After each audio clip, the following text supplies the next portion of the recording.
pastor João Bosco Moraes, nesta celebração dos 33 anos do programa Opção para a Vida.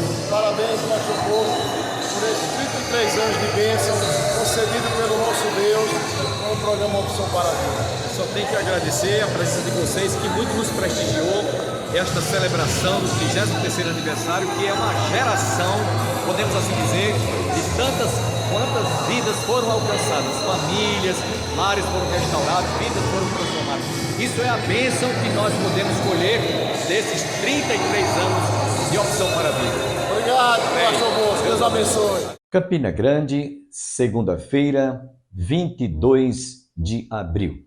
Hoje comemora-se o dia da história do descobrimento do Brasil, em 1500. Também celebra-se hoje o dia da Força Aérea Brasileira, o dia da Comunidade Luso-Brasileira e também o dia da Aviação de Caça. Opção para a Vida, deixando você sempre bem informado. O nosso programa hoje estará trazendo a conclusão da mensagem ministrada pelo nosso irmão pastor Dr. Carlos Alberto, pela ocasião da celebração do 33º aniversário, recentemente realizado em nossa igreja. E hoje também estaremos prestando uma homenagem póstuma, em memória ao nosso estimado e querido e saudoso Dr. Adalto Lourenço, cientista físico que sempre apresentou estudos, mensagens, seminários, mostrando que a ciência está afirmando o que a Bíblia já declarou há milênios de anos. O doutor Adalto Lourenço, na última quinta-feira, veio a óbito. Ele vinha fazendo um tratamento cardiológico, ele estava apenas com 35% da capacidade da sua circulação nas veias, principalmente coronárias, e ele foi submetido a uma cirurgia, mas não resistiu.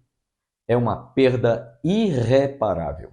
O Dr. Adalto Lourenço é autor de vários livros, inclusive um deles que eu admiro muito, intitulado sobre a inteligência, como ele sempre declarava, inteligência que traz o conhecimento para nós, pessoas simples, a despeito do que ele dizia, aquilo que realmente nós precisarmos saber, design inteligente, atribuindo a Deus a obra da criação, revelada na criação, os animais, as aves, os répteis, enfim, o átomo.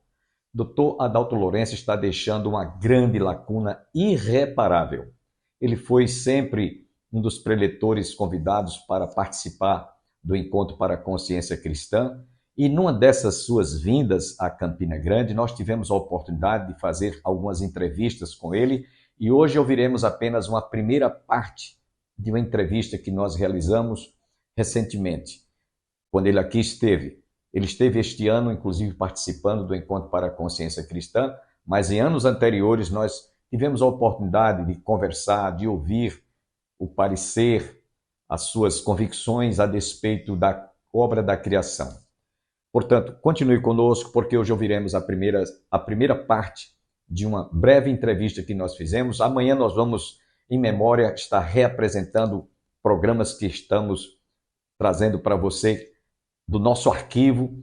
Até a quinta-feira nós estaremos trazendo aqui mensagens, entrevistas que nós ouvimos de viva voz quando ele aqui esteve. Portanto, o nosso programa hoje vai prestar uma homenagem póstuma ao Dr. Adalto Lourenço. Queremos também informar ainda que logo mais às 14 horas, todas as mães estão convidadas a participar da nossa reunião do projeto Débora, este ministério voltado para os filhos. Mãe de joelhos, filhos em pé. Então, você que reside em Campina Grande está convidada a vir participar deste projeto, deste Ministério Débora, às 14 horas, nas dependências da Igreja Evangélica Congregacional do Calvário, às margens do Açude Velho. Portanto, não percam. Queremos deixá-los agora com essa pequena homenagem que nós fazemos em memória ao Dr. Adalto Lourenço. Como é que o senhor vê, como é que o senhor analisa este encontro para a consciência cristã? Olha, eu vejo de fundamental a importância. Tanto é que esse ano 2022 eu estou aqui, eu trabalho numa empresa lá nos Estados Unidos, pedi permissão para sair de lá e vir para cá, porque eu creio no conteúdo, no valor e na proposta do Consciência Cristã. Sou muito grato a Deus e me sinto assim muito honrado em ter sido convidado para estar de volta aqui. É uma pergunta que todo mundo gostaria de ouvir. O senhor nasceu num lar cristão evangélico? Olha, eu nasci. Meus pais me levaram para a igreja quando eu tinha 7 dias de idade e ali já ficou claro que era um pecador, porque eu quase atrapalhei o culto o tempo todo, chorando e tudo mais. Então já precisava de salvação logo no comecinho. Agora, sim, nasci num lar evangélico, até eu vim conhecer ao Senhor quando eu tinha 10 anos de idade. Foi num culto normal na igreja, não houve apelo, não houve nada. Eu fui para casa com uma convicção de que realmente eu estava perdido. Imagina, isso aí dentro de um contexto de uma criança de 10 anos. Não tinha nenhum contexto teológico muito grande, mas eu sabia que eu precisava de Cristo. E ali foi quando o Senhor Deus graciosamente me trouxe ao conhecimento dele, embora eu já estivesse sendo um aluninho lá de escola dominical, que decorava versículo, ganhava prêmios, aquele negócio, perdido, indo para o inferno. Mas ali foi onde Deus começou. Amém. A sua área, doutor Adalto Lourenço, ela é uma área assim muito difícil de que as pessoas que se dizem ateus, materialistas, eles não acreditem em Deus pelo fato de não acreditarem na Bíblia, na palavra de Deus, como sendo inspirada verbal e plenariamente. O senhor poderia nos dizer as dificuldades que o senhor encontra com seus colegas cientistas físicos? Sim, é a mesma dificuldade que qualquer outra pessoa encontra na sua própria profissão. Por exemplo, um bancário tem dificuldade de testemunhar para os seus companheiros que são bancários. Os médicos têm dificuldade com os médicos. Eu também tenho as minhas dificuldades, são praticamente as mesmas com essas pessoas da área da ciência. E a questão principal, que no fundo, não é ciência. Deixa eu colocar de uma forma bem simples. Eu não consigo provar para os meus amigos, meus colegas de trabalho que Deus existe e provar cientificamente. Como eles também não conseguem provar cientificamente que Deus não existe. Percebe? A discussão não é científica, é porque nós temos crenças diferentes. Então, o que tem que ser discutido é a crença. A dificuldade maior, e aí é a minha maneira de trabalhar, não é uma dificuldade, mas é uma metodologia. Eu gosto de primeiramente desenvolver aquilo que a gente chama de credibilidade. Ou seja, mostrar que eu sei, que realmente eu sei o que eu estou fazendo. Depois a gente vai conversar a respeito do Evangelho, por quê? Porque se naquilo que eles conseguem testar, eles sabem que eu sei, naquilo que eles não conseguem testar, eu espero que eles vão acreditar na minha capacidade. Seria possível o senhor dizer em poucas palavras, que possivelmente teria que levar uma demanda de tempo, falar sobre a teoria do Big Bang? A teoria do Big Bang é bem simples. Existe uma partícula, eu vou precisar dar um exemplo rapidinho. Existe uma partícula subatômica chamada próton. O tamanho dela é o seguinte: pegue 1 metro de vida por 1000 pedacinhos, você vai ter 1 milímetro. Pegue 1 milímetro de vida por 1000 pedacinhos, você vai ter 1 micrômetro. Pegue 1 micrômetro de vida por 1000 pedacinhos, você vai ter 1 nanômetro. Pegue 1 nanômetro de vida por 1000 pedacinhos, você vai ter 1 picômetro. Esse negocinho desse tamanho, tá, minúsculo, é o que os cientistas dizem, os cientistas naturalistas, o pessoal que acredita no Big Bang, é o que eles dizem que seria o universo todo logo no seu início. E depois, num tempo bem pequenininho, de 1 trilionésimo, de trilionésimo, de trilionésimo, de trilionésimo, de trilionésimo, e mais um montão de outros trilionésimos de segundo, o universo teria crescido do tamanho desse negocinho que eu falei para vocês, o tamanho de um próton, até o tamanho da nossa galáxia, 100 mil anos-luz. Para saber em quilômetros, você tem que multiplicar isso por 9,5 trilhões de quilômetros. De qualquer forma, então o universo teria vindo à existência desse jeito, de um negocinho desse tamanho até mais ou menos o tamanho da nossa galáxia. E segundo eles, com o passar do tempo foi melhorando. De um negócio extremamente desorganizado, chegou toda essa organização que a gente vê ao nosso redor. Discordo. Segundo a lei da termodinâmica, diz que todas as coisas vão do organizado para o desorganizado. É o contrário. Acredito. E o que o senhor tem a dizer sobre evolucionismo e criacionismo? Evolucionismo e criacionismo são dois modelos científicos, tá? Dentro do criacionismo, nós temos o criacionismo científico, religioso e o bíblico. Muitas pessoas acham que se for criacionismo, ele deverá ser ou o bíblico ou o religioso. Poucas pessoas entendem que o criacionismo é científico. Por exemplo, o criacionismo científico, ele propõe o seguinte: o que nós estamos observando teria sido criado ou teria surgido espontaneamente? Como testar isso? Quais são as metodologias ou testes científicos que nós deveríamos utilizar para nos dar essa resposta? Então, o criacionismo científico, ele apenas procura responder se algo teria sido criado ou se teria surgido espontaneamente. O evolucionismo já assume que todas as coisas teriam vindo à existência espontaneamente e passaram por processos gradativos, lentos, até chegar hoje aqui. Mas todos eles espontâneos. Não houve uma inteligência por trás, não houve nenhuma orientação, coisas assim. Então, o criacionismo e o evolucionismo partem de duas premissas totalmente diferentes.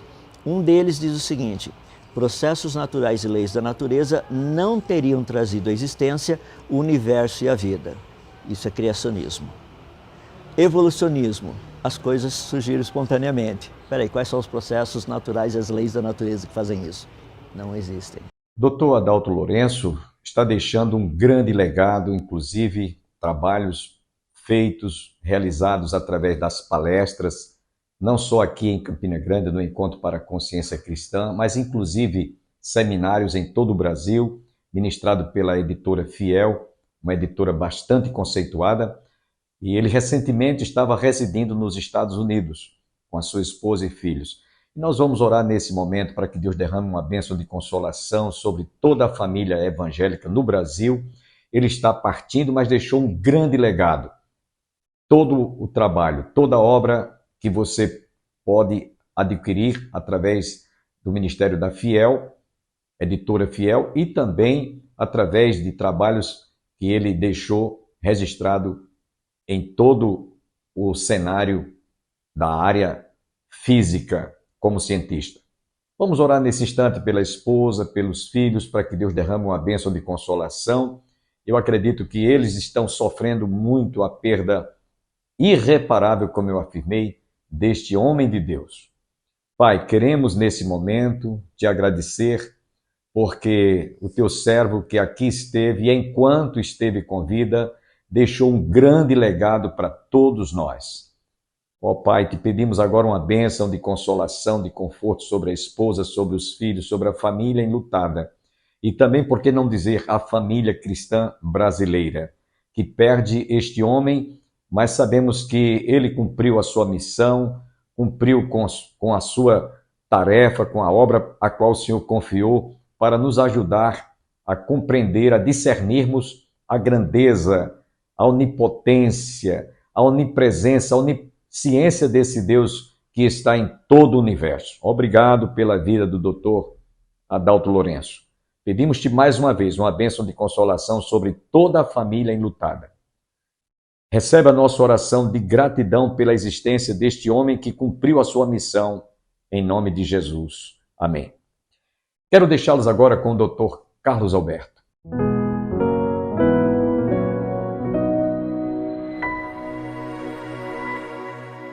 O povo passa pelo Jordão. Quando o povo passa pelo Jordão,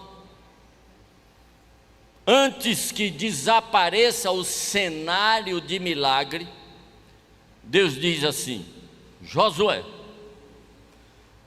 escolha um homem de cada tribo para ir ali no meio do Jordão e tirar de debaixo do pé dos sacerdotes que estão segurando a arca uma pedra. E tragam essas 12 pedras para o acampamento. E no acampamento vocês vão colocar essas 12 pedras como um memorial. E haverá de ser, no futuro, quando alguém perguntar a vocês o que são essas 12 pedras, vocês vão dizer: aí tem história. E vocês vão dizer que chegaram aqui e não podiam passar, porque o Jordão estava transbordando, não podiam tomar posse da promessa, não tinha mais jeito. E Deus deu um jeito.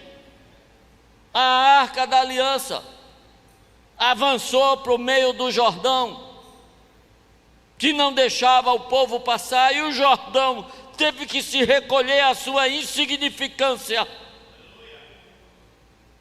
enquanto o povo de Deus passava. Essas pedras saíram lá do fundo do Jordão, no canto onde estavam os pés dos sacerdotes. Sabe, queridos, havia uma terra inteira para conquistar. Haviam batalhas que pareciam impossíveis para serem travadas. Haviam gigantes a serem derribados. E Deus disse: toda vez que vocês tiverem que enfrentar uma bronca grande dessa, e estiverem achando que não tem mais jeito, vem aqui, olhe para essas pedras, converse com elas, pergunte de onde elas vieram, e elas vão dizer: Deus deu um jeito. Jericó estava trancado. O rei de Jericó pensava que estava protegido. Os soldados de Jericó achavam que não iam correr nenhum risco. Ninguém saía, ninguém entrava. E Deus diz a Josué: eu já entreguei. Você vai fazer o seguinte: pegue todos os homens de guerra, 601.330 homens de guerra. Foi o que deu o último censo, antes deles virem para essa empreitada.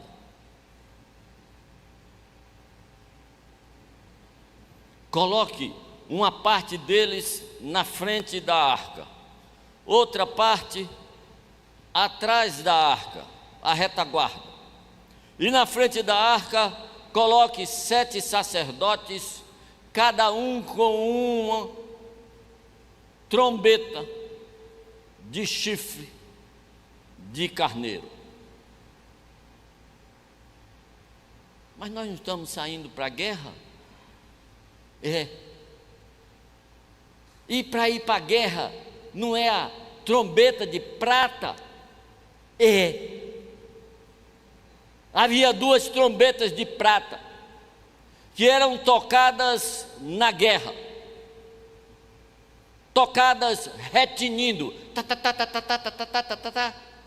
era a trombeta de guerra. Mas Deus disse: não vai ser as trombetas de prata, vai ser as trombetas de chifre de carneiro.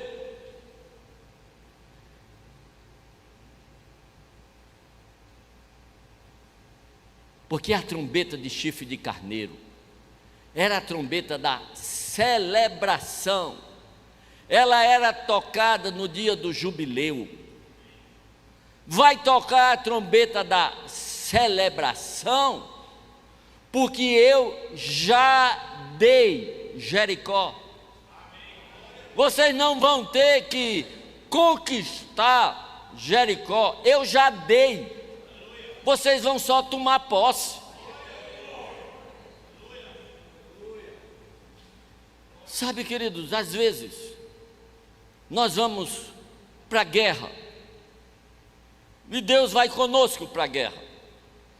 Mas às vezes acontece como aconteceu naquele dia que Josafá reuniu o povo em praça pública, porque vinha um exército enorme contra ele, formado por 3 exércitos: o de Moabe, o de Amon e o de Edom. E aí Josafá ora a Deus, diz: Senhor, esse problema é tão grande que a gente não pode resolver, a gente nem sabe como. Às vezes o problema é grande, a gente não pode, mas a gente sabe como é que ele se resolve. A gente só não pode, mas a gente sabe. Agora, às vezes, a bronca é tão grande que a gente nem pode, nem sabe. E ele disse, a gente não pode, nem sabe o que resolver. Aí Deus levantou uma pessoa do meio da multidão e disse, assim diz o Senhor, esta peleja não é vossa, é de Deus, e nela vocês não terão que lutar. Coloquem-se em posição e vejam o livramento que o Senhor vos dará. Aprenda, querido, vai ter vez que você vai para a guerra, vai enfrentar um problema e vai pedir a ajuda de Deus. Mas vai ter vez que Deus vai dizer, já era, já está resolvido, já está dado, já está feito, só celebre, só cante, glorifique, porque já está dado.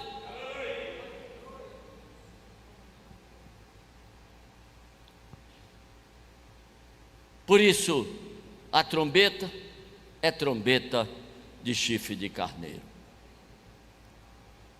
E Deus manda que o povo arrodeie. Arrodeia Jericó.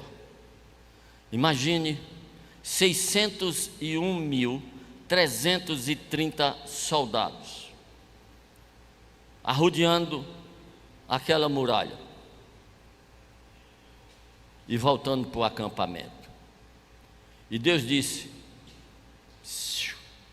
não quero ninguém falando nada. No primeiro dia, ninguém fala nada. No segundo, ninguém fala nada. No terceiro, ninguém fala nada. No quarto, no quinto, no sexto, ninguém fala nada. No sétimo, vão arrodear 7 vezes. Nas primeiras 6, ninguém fala nada. Se não é para fazer nada, e se não é para falar nada, para que ir arrodear?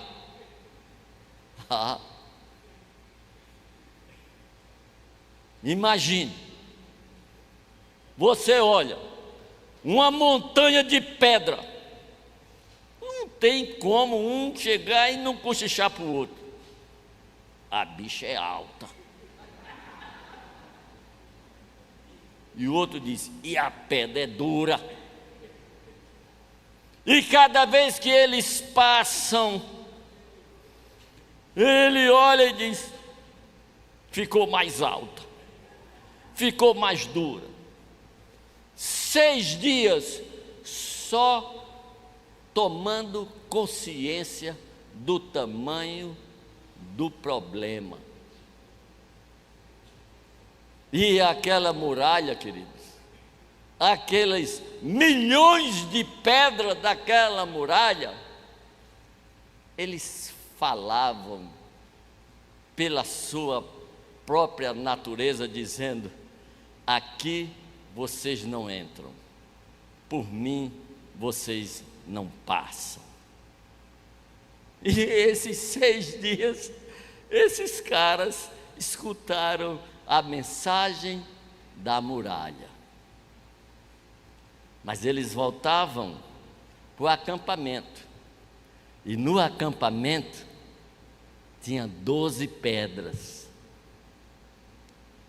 E as 12 pedras também falavam, também tinham uma mensagem. Elas diziam, vocês passam, porque já passaram pelo Jordão. Tem jeito, Deus já deu jeito. E quando foi na última volta, as buzinas tocaram, celebrando, e o povo gritou, e as muralhas vieram abaixo. Querido, ao longo destes anos, quantas vezes você já atravessou um rio Jordão transbordando? Um rio Jordão de doença. Doença que o doutor disse, não tem mais jeito. Ao longo da sua vida, quantas vezes você já enfrentou crise financeira, que alguém disse, não tem mais jeito? Ao longo da sua vida, quantas vezes o casamento entrou em crise e alguém disse, não tem mais jeito?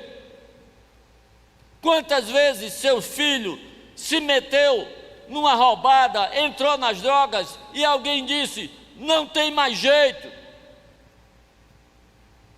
Olha ali, estes homens, eles têm uma mensagem, e a mensagem é, tem jeito, porque Deus dá jeito.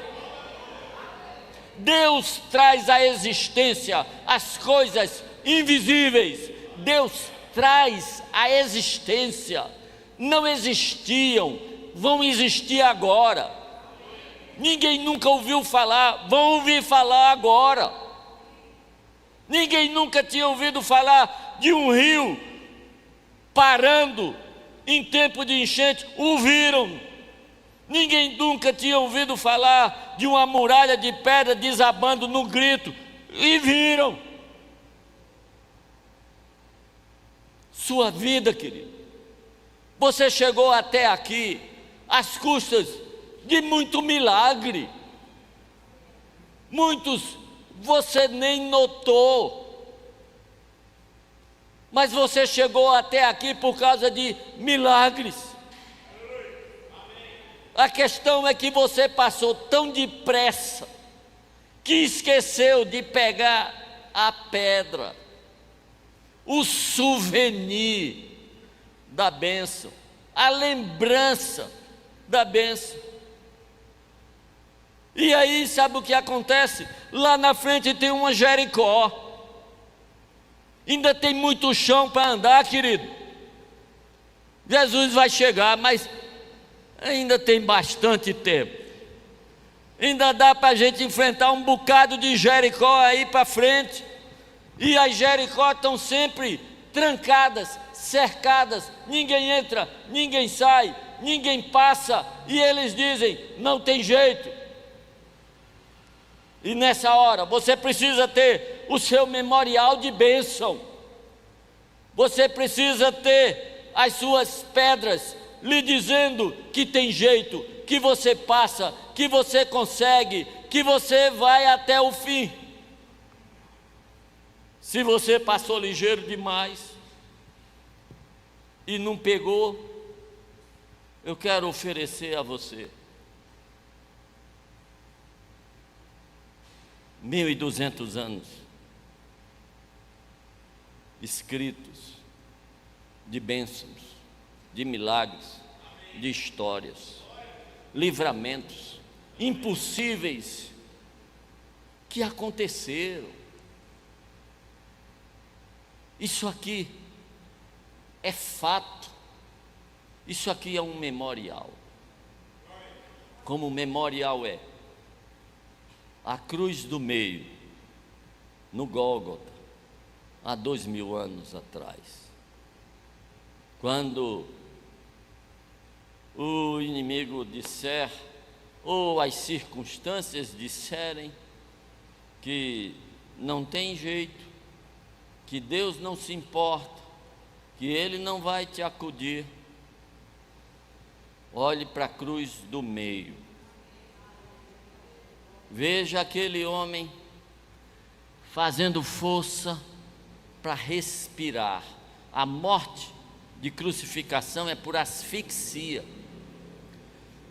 A dor é grande e a pessoa não consegue levantar o corpo, as costelas não conseguem se projetar, você não consegue encher o pulmão, morre por asfixia.